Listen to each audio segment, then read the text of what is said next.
Hello everyone, हमने कल आपको रासायनिक अभिक्रिया के वेग के बारे में बताया था। वेग मैंने दो तरह का बताया था, तात्क्षणिक वेग और औसत वेग। आज मैं आपको रासायनिक अभिक्रिया का वेग और स्टोइकियोमेट्रिक गुणांक में संबंध बताने जा रहा हूँ। माना यह अभिक्रिया कोई एक रासायनिक अभिक्रिया है। 2A + 3B reversible 2C + D। तो उपरोक्त अभिक्रिया का जो वेग होगा वो हमें पता है A की सांद्रता में परिवर्तन बट्टे समय के आगे माइनस लगेगा, लेकिन साथ में 1/2 भी लगा देंगे ना। ये वाला माइनस अभिकारक के लिए और ये वाला दो नीचे, माइनस डेल B बट्टा del T -1/3 plus 1/2 del C बट्टा del T plus del D बट्टा डेल T। तो आप समझ गए होंगे स्टोइकियोमेट्रिक गुणांक यानी जो अभिकारकों की संख्या दी हुई होती थी, उत्पादों की संख्या दी हुई होती है, वो वेग के पद में इस प्रकार लिख दी जाती है। अगर अभिक्रिया N1A + N2B reversible M1C + M2D होगी तो उपरोक्त अभिक्रिया का वेग बराबर -डेल A/डेल T। तो आपने पढ़ाई हुआ है -1/N1 1/N2 डेल B बट्टा डेल T माइनस की जगह प्लस आए, उत्पादों के लिए प्लस आता है, डेल C बट्टा del T plus 1/M2 del D बट्टा डेल T।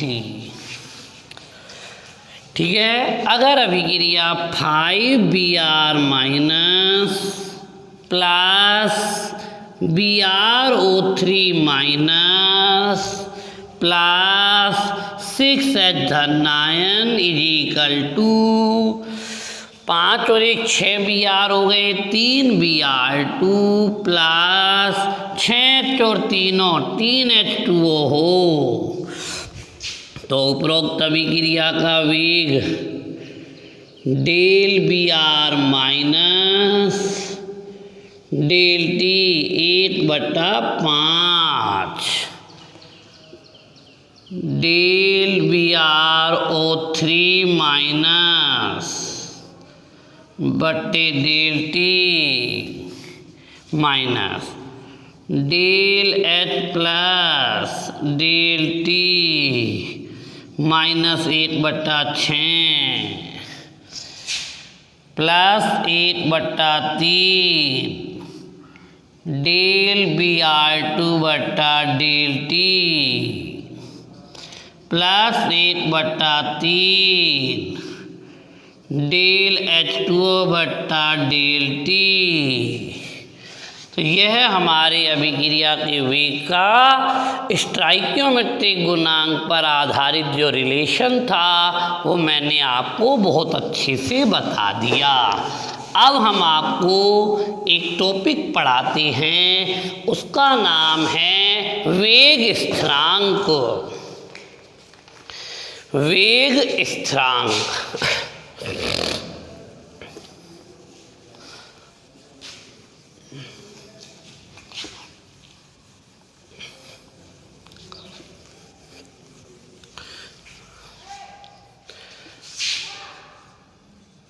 वेग स्थिरांक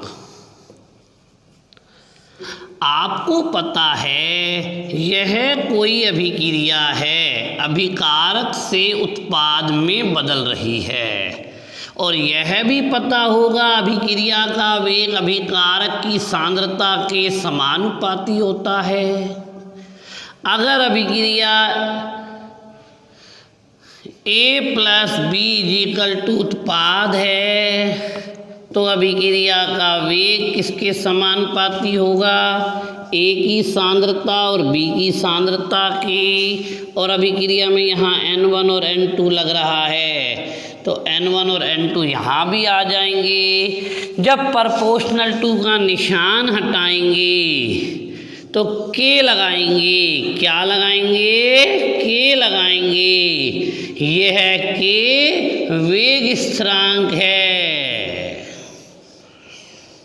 यह K क्या चीज़ है? वेग स्थिरांक है। पुनः समझिए, हम अभिकारक को उत्पाद में बदल रहे हैं। अभिक्रिया का वेग अभिकारकों की सांद्रता के सक्रिय द्रव्यमानों के समानुपाती होता है। N1A + N2B = उत्पाद। उपरोक्त अभिक्रिया का वेग A की घात N1 B की घात N2। प्रोपोर्शनल टू हटाएंगे तो K लगा देंगे। K यहाँ वेग स्थिरांक है। इस वेग स्थिरांक की परिभाषा बनाने के लिए, इस वेग स्थिरांक की परिभाषा बनाने के लिए इस A और B के पदों को नीचे ले गए। A और B कौन है? अभिकारकों की सांद्रता। मैंने परिभाषा बनाने के लिए बता रखा, जो नीचे के पद होते हैं उन्हें इकाई मान लेते हैं। यानी हमने A की सांद्रता को भी इकाई मान लिया और B की सांद्रता को भी इकाई मान लिया। यदि किसी रासायनिक अभिक्रिया में अभिकारकों की सांद्रता इकाई हो तो अभिक्रिया के वेग को वेग स्थिरांक कहते हैं। तो अभिक्रिया के वेग को वेग स्थिरांक कहते हैं। पुनः देखेंगे, यह अभिकारक से उत्पाद बनने की अभिक्रिया है। वेग समानुपाती अभिकारक की सांद्रता N1A + N2B = उत्पाद। तो वेग बराबर A की घात N1 B की घात N2। वेग बराबर प्रोपोर्शनल टू हटा K आया, A की घात N1 B की घात N2 और K बराबर वेग स्थिरांक हो गया। हाँ, तो K का मान वेग A/N1 B की घात N2, तो इन दोनों को एक रख दिया। यदि किसी रासायनिक अभिक्रिया में अभिकारकों की सांद्रता इकाई हो तो उस रासायनिक अभिक्रिया के वेग को ही वेग स्थिरांक कहते हैं। दोबारा बोल रहा हूँ परिभाषा, यदि किसी रासायनिक अभिक्रिया में अभिकारकों की सांद्रता इकाई हो तो उस रासायनिक अभिक्रिया के वेग को ही वेग स्थिरांक कहते हैं। ये हमने आपको अभी अभी वेग स्थिरांक बताया। अब आती है, एक बार पुनः देखिए,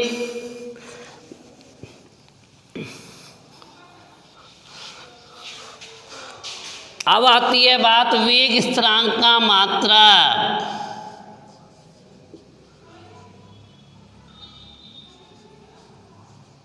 वेग स्थिरांक का मात्रक।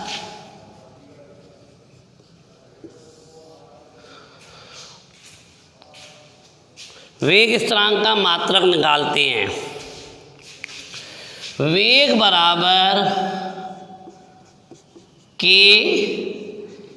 अभिकारक की सांद्रता B की घात N2, या इकट्ठा भी लिख सकते हैं कि अभिकारक की सांद्रता की घात N1, सिर्फ N1 कोई नंबर है, N2 कोई नंबर है, N भी कोई नंबर है, नंबर माने संख्या। तो K का मात्रक निकालने के लिए पहले K का सूत्र पता होना चाहिए। अभिकारक की घात N। वेग का मात्रक हमें पता है, मोल लीटर इनवर्स सेकंड इनवर्स। अभिकारक की सांद्रता का मतलब हमें पता है, मोल लीटर इनवर्स की घात N। और ये ऊपर कौन था? मोल लीटर इनवर्स था सिर्फ, यानी घात 1 थी। तो K यानी वेग स्थिरांक का मात्रक हो गया।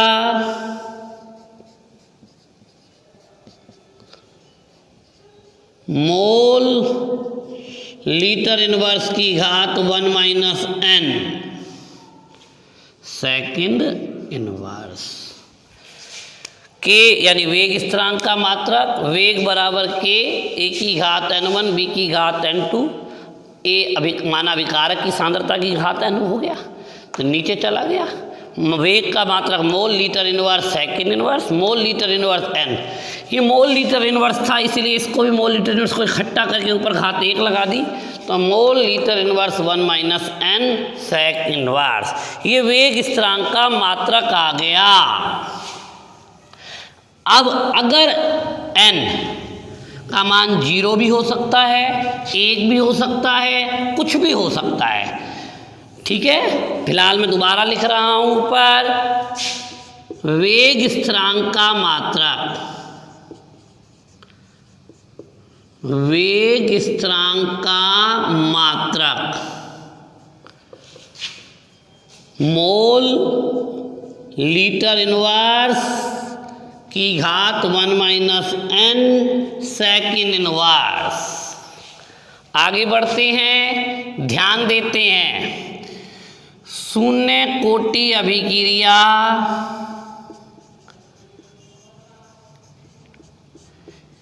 के वेग स्थिरांक का मात्रक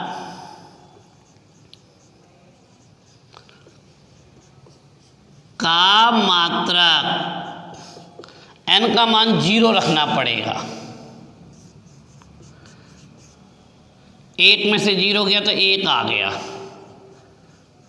मोल लीटर इनवर्स की घात 1 सेक इनवर्स आ गया। Mole litre inverse sec inverse. यह शून्य कोटि अभिक्रिया के वेग स्थिरांक का मात्रक आ गया। अब अगर हम प्रथम कोटि अभिक्रिया के वेग स्थिरांक का मात्रक निकालेंगे, n बराबर 1 रखेंगे। 1 में से 1 गया 0 आएगा। 1 में से 1 गया 0 आ गया। जब किसी की घात 0 हो जाती है एक तो उसमें यहाँ 1 माना जाता है, उत्तर आ जाएगा सेकंड इनवर्स। क्या माना जाएगा इसका? Second inverse. अगर हम द्वितीय कोटि अभिक्रिया के वेग स्थिरांक का मात्रक निकाल दें,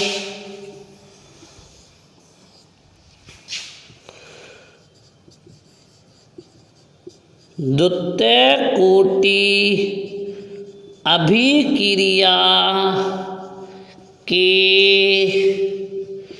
वेग स्थिरांक का मात्रक निकालना चाहें तो n बराबर 2 जमाया जाएगा। मोल litre inverse second inverse 1 minus 2। 1 में से 2 गया तो -1 आ गया। देखो 1 माइनस n था ना, -1 आ गया तो मोल की घात -1 लीटर की घात +1 सेक इनवर्स। ये हमारी द्वितीय कोटि अभिक्रिया के वेग स्थिरांक का मात्रक आ गया। ठीक है जी, कोई दिक्कत किसी बच्चे को? किसी प्रकार की कोई समस्या आपको नहीं होनी चाहिए।